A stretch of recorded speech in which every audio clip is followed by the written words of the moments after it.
Good afternoon and welcome to today's EUROMED Migration Talk. Today we are very happy to have with us a leading expert in population and migration studies from Cairo, Egypt, Ayman Zohry. Thank you for being with us today. Professor, you have quite some experience in the field, and we're really looking forward to hearing your thoughts about the migration narrative in the Mediterranean. So if we can just dive in, let's think about 2015 when the so-called migration crisis hit the region.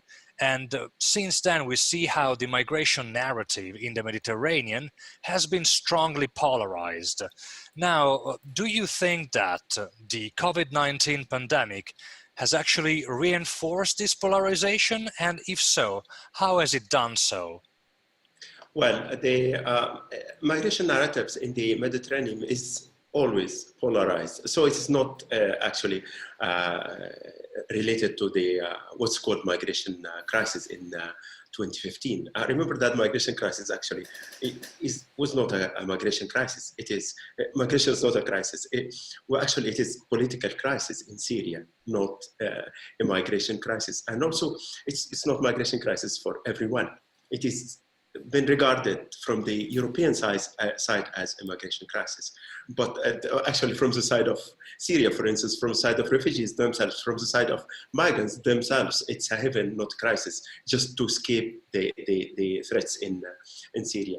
So it is going back to the COVID-19, well, actually, from my point of view, this is not to undermine the impact of COVID-19 on all aspects of our lives, but I don't see a strong impact of COVID-19 on the migration narrative simply because it is still the same setting, same conditions here and there. Here and there means in the two shores of the Mediterranean. So nothing new about it. What happened it's not related to the narratives, it's related to the human mobility, just the whole movement. So COVID-19, what did it made to migration? Actually, it made like when you pause a video, when you halt something. So it just paused it for a while, and now it is getting back to normal or abnormal from the other side of the Mediterranean. You do raise some very good points, and so you said that the narrative hasn't changed that much. However, we can see that during the pandemic, the role of key migrant workers in very fundamental sectors of the economy of the whole region has been very relevant and highly reported about. Now, do you think that reporting on these efforts, so basically the role played by migrant key workers, has actually contributed to nurturing a less polarized debate on migration, or the effects are not there yet? Well, actually, there's always a lag between action and effect. Everyone realizes this, but they think that it's good. It's good just to show that the health workers especially in France and Italy, come from different nationalities, especially the North Africa, but from other side, this is a brain drain. So this means that Europe got benefit of the people who were living in the other region or in the other shore of the Mediterranean. This means also that migration is good, and we do not need, for us as a southern people, we do not need to prove that migration is good because we know that migration is good. So the propaganda about this actually may change the narrative in the other side, at your side, not at our side, because we know that migration is good. So. And also the same thing, we just forget issues. The same thing happened when France won the World Cup. And you remember the picture of the French team and, relating them to their origin. It is just been taken as something very nice to just exchange in Facebook or in Twitter. But this doesn't change the reality that migration is good to the two of us, despite the different narratives and the different points of view. Absolutely, absolutely. Well, you do talk about a specific image, the image of when France won the World Cup. Unfortunately, as an Italian, I only have bad memories about recent football endeavors. But talking about the example you made earlier about, you know, putting a stop on a video, and then the video at a certain point, when you hit play again, things will go back to normal. So, I mean, if we look at this pandemic, that it put the world on a hold, and Yes. Europe especially. Now the consequences seem to be a lot harsher in the American continent. However, so you said that for you it's just to hit the stop button for a moment, but Yeah. do you think there will actually be some long-term consequences that we still cannot see today?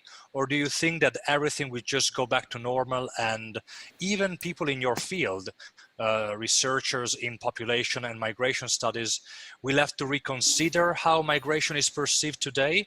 What do you think? Do you think there will be short-term changes, long-term changes? What are your predictions on that? Okay, well, so the example I gave, or for simplification. So the whole thing, the movie, and then everything goes back as normal. It's just for simplification, but actually nothing will be normal after COVID-19, or after what's happening now in the political arena, and also in the health arena, simply because there are consequences of this halt.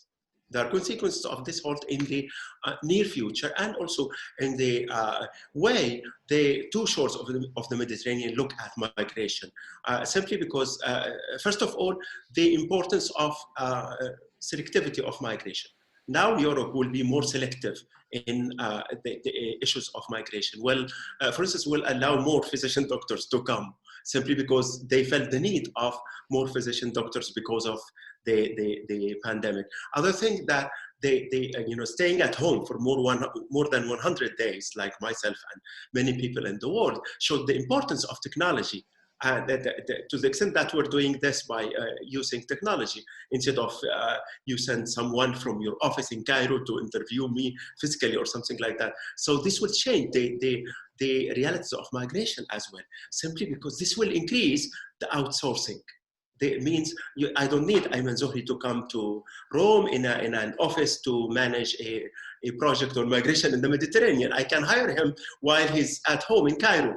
So this is very clear now at the time of COVID-19, that you do not need to move people, you can move jobs. So this will affect the migration narratives in the not only in the Mediterranean region, in the whole world. Let's try to take a step back, and I would like you to help us a little more with a more academic concept. Now, in light of your studies, can you help us better understand the relationship between migration as an overall phenomenon, population, and public health? I mean, how are these three elements intertwined when we look at migration in the Mediterranean? Yes. So the relation between migration and population is very clear, simply because usually, or theoretically speaking, people move from the countries or the regions with demographic surplus, like in the African continent, to regions with demographic shortage or demographic deficit. But this is theoretically speaking, but it is not as simple as that. This doesn't mean that the surplus of population of Africa will move to fulfill or to fill in the gap in Europe with the demographic deficit, simply because there are constraints between this. There is the selectivity of migration, and there are also the solutions that Europe can do for their demographic deficit. So it is not us to tell Europeans that take the surplus because you have deficit, because in many cases they don't match, simply because Europe need a specific quality, specific technical and specific skills that may not be available in the countries of the surplus. This is one. Two, with respect to public health, I'm not talking about public health as people fit to work, but about the epidemics, pandemics, and the transfer of diseases. So the one important medium of transfer of not only diseases, but also habits, health habits and culture of health culture is migration, simply because migrant, when he or she comes from a specific country to another country, he or she doesn't come just only as a human or a labor force. They come, or he or she comes with culture, makeup, and also epidemic makeup, or pandemic makeup, or cultural health culture makeup.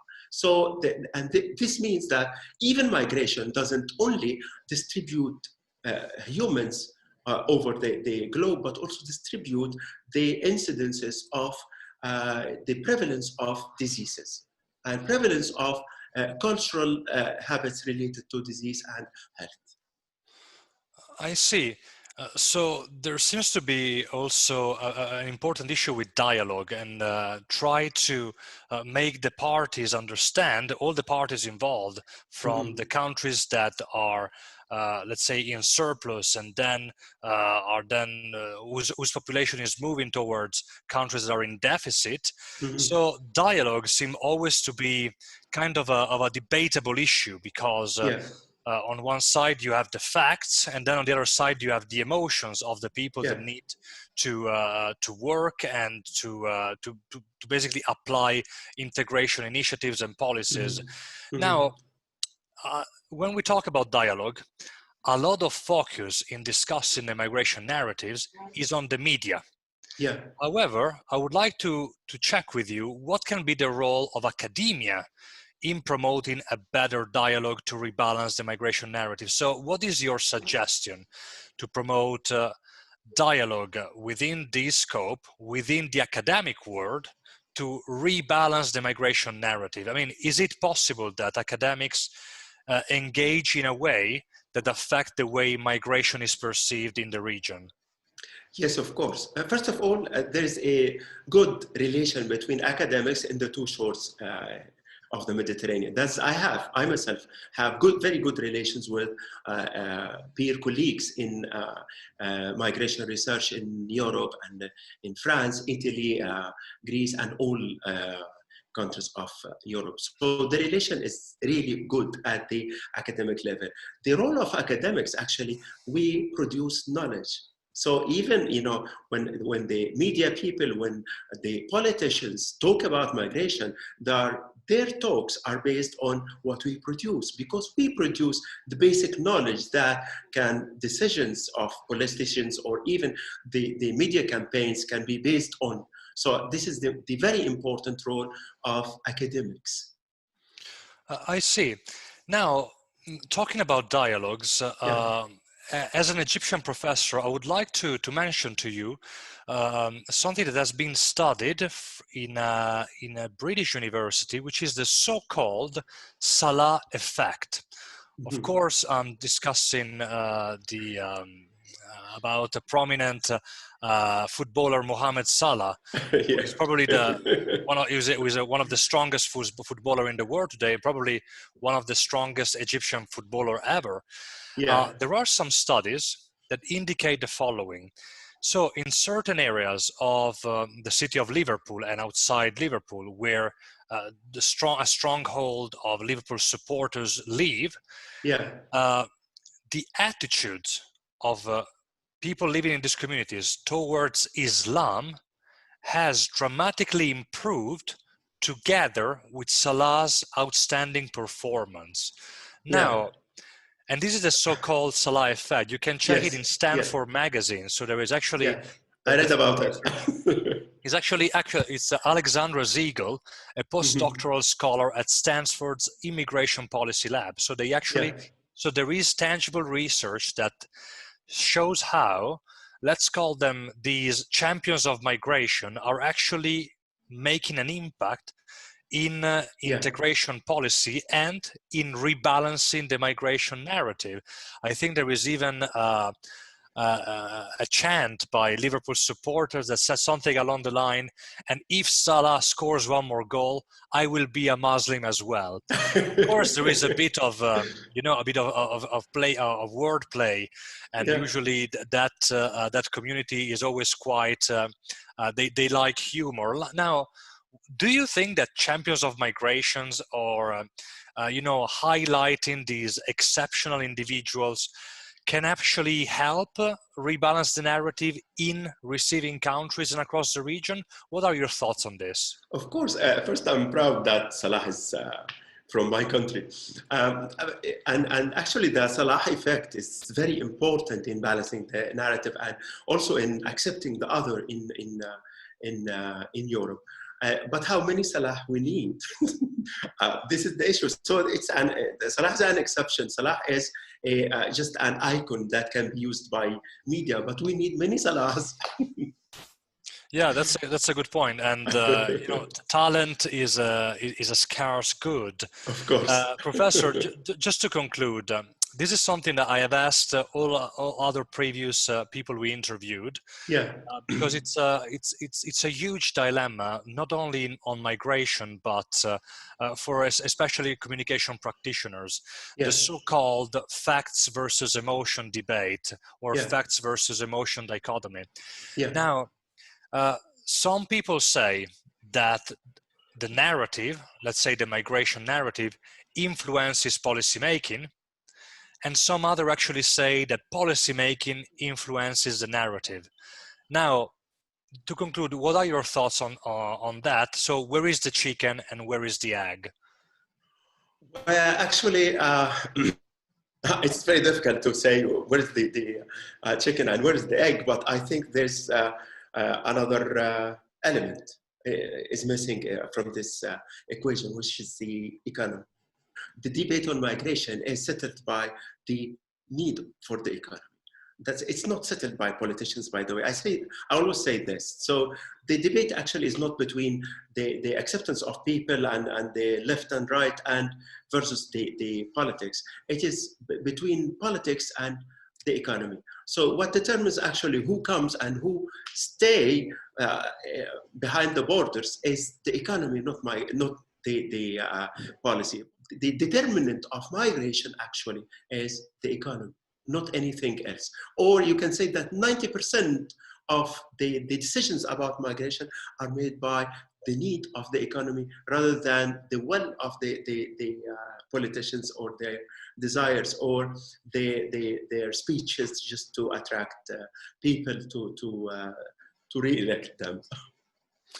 Thank you very much. And to our followers, we'll be back again next week with another interview, always on a Tuesday afternoon.